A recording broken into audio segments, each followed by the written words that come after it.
like Chelsea look set for a busy end to the window. I mean, James, we're still in the same situation as we were, a few weeks ago, that there are so many of those big players that really need to be sold. There are, and sometimes we don't mention the likes of Raheem Sterling and Ben Chilwell because they've been frozen out of the first-team picture for so long. Chelsea want to make even more signings this summer, but that is dependent on players leaving the football club. I think if Christopher Nkunku and Nicholas Jackson are able to find permanent exits from the club, then things could accelerate when it comes to incomings. We've already mentioned the likes of Xavi at RB Leipzig and Alejandro Garnacho.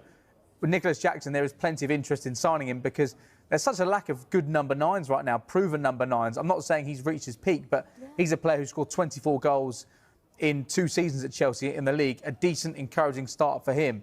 So I think if they can get good money for him, and they know they want something like £70 million because they look at the fees that have been paid for the likes of Ekitike, they look at what's happened to Sesko, they look at the Strand Larsen-Wissa situation right now. So while some people may look at the asking price and think that's incredible, but when you look at the market at the moment, you can understand why he'd be somebody that they'd look to try and sell for that sort of money. We can see what they've done already this summer. It's been a really successful summer for Chelsea in terms of sales, nearly £280 million.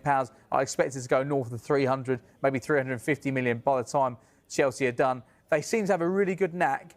Yes, there'll be arguments that they're sometimes bringing players in, getting rid of them without giving them a chance, or maybe bringing players in who are at the similar level to players they have right now and moving them on. Maybe you could say that with Noni Madueke coming in for £50 million, or being sold for £50 million, them signing Gittins for £50 million, maybe similar level of player. They seem to have a knack of really getting good money for their players. They'll struggle to get good money for the likes of Sterling and Chilwell, but for the other players they have there right now, I mean, Bayern Munich want to sign Christopher Nkunku. You can see they're big players, not in the first-team picture. They're still big clubs that want to sign them. Yeah, obviously Chelsea is so good at selling, that's evident from what we've just seen. But if you are the likes of Raheem Sterling and you are the likes of Ben Chilwell, how are they going to be feeling about this situation? Because, like we say, we haven't seen them in a Chelsea shirt for ages now. And surely they will, I don't know, would you lower your wage demands? Because obviously they will be on a lot of money just to get out of the club? Yeah, I don't think they'll be panicking because they was in this situation probably last year and the year before, possibly. For Raheem, look, I said it last week, I believe that there's a loan move potentially into a London club. I only see that transfer, to be fair. I don't see Fulham, West Ham paying £20 million, what Chelsea want. I believe it would be a loan with maybe an obligation to buy. But yeah, I believe he wants to stay in London. For Ben Chilwell, I'm surprised that no one's took him. Everyone needs a left-back. Everyone needs 2 good left-backs. I'm surprised not many other clubs have been lining up for him. But again, wages, does he want to take a pay cut? What are Chelsea asking for? It's all those questions that are unknown to us. But yeah, I don't think they'll be panicking just yet. I believe they'll both get out. But it's just where is the question. Ends up in the Premier League. James, Alejandro Garnacho touched on him briefly. I think he's made it pretty clear that he just only wants Chelsea, but currently the clubs are quite far apart in valuation. But I mean, if he stays at Man United, then what? I think we'll get a compromise on this over the course of the next few days. United want £50 million. Chelsea believe he's probably worth around half of that because of the situation he's in at Manchester United. Frozen out, not on the first-team picture. I know Ruben Amorim says that players will be reintegrated if they don't get a move, but that feels like a negotiation tactic. But Chelsea are in a situation where they will only make more signings if players depart for good money. And Chelsea have sold really well this summer, but they are faced with that UEFA restriction whereby they need to make a profit coming out this transfer window. So if they can get good money for Nkunku and Jackson, then I'd expect them to hit the push button on the deals for the likes of Xavi Simons and Garnacho. Garnacho remains committed to Chelsea. It looks like he only wants Chelsea. Chelsea's probably on his mind since January when it became clear that he's a long-term target for Chelsea. I do think it will happen. There'll have to be compromises from Manchester United when it comes to fee, as there has to be compromise with Chelsea when it comes to the fees they're going to get for the likes of Nkunku and Jackson, who clearly aren't part of the first-team picture, and others as well. Yeah, he only wants Chelsea. I don't blame him. The Chelsea spoke to the players' agents on Tuesday. There was a direct contact between the agents of Fermin Lopez and Chelsea to discuss about the situation of the player, to ask how is the situation of Fermin Lopez, to understand the eventual contract details. So Chelsea wanted to be informed on the situation of Fermin Lopez. Why? Because at Barcelona there are many players in that position, and so Chelsea wanted to be informed. Something like, okay, how much is the salary?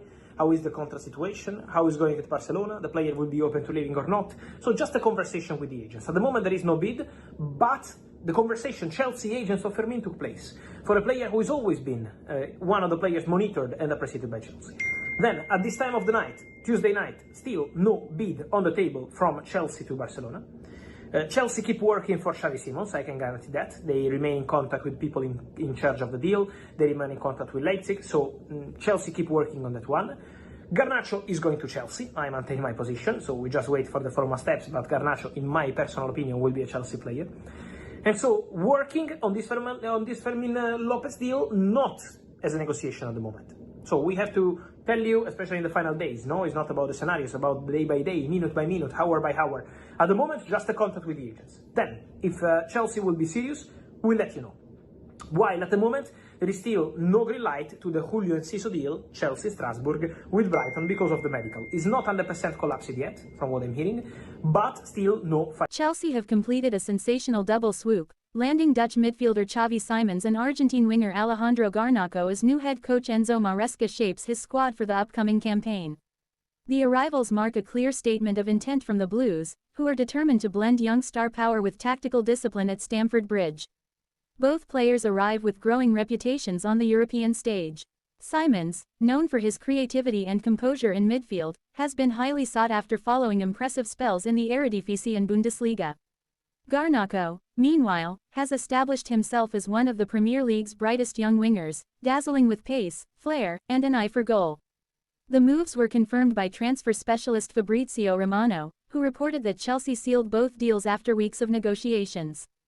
Romano highlighted that the club's project under Maresca was a decisive factor, convincing the youngsters to commit their futures to the London side.